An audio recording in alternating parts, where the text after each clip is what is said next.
Как запустить тест диагностики ламп приборной панели BMW X5 E53 кузов. Для того, чтобы запустить тест, продиагностировать лампы на приборной панели, нам нужно повернуть ключ зажигания во второе положение. Сейчас мы будем открывать скрытое меню. Для того, чтобы открыть скрытое меню, нам нужно выбрать 17 пункт правой кнопкой.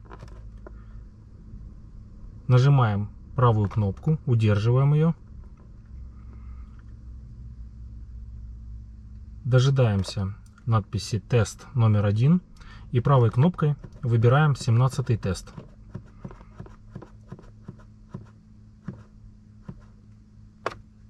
Далее левой кнопкой выбираем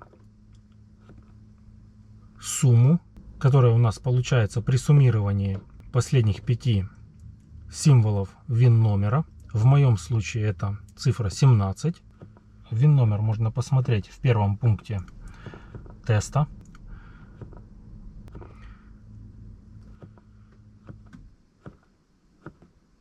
Выбираем 17 и подтверждаем правой кнопкой.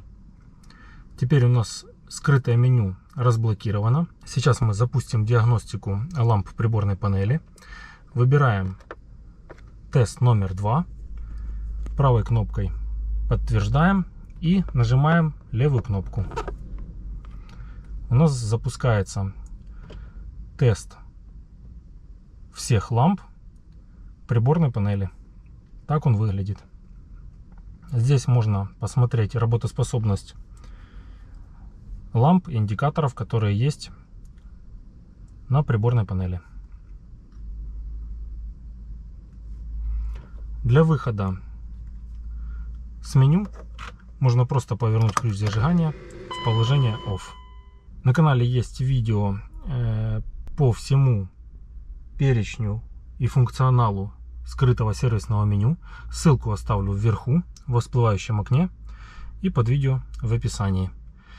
Переходите по ссылочке, смотрите видео.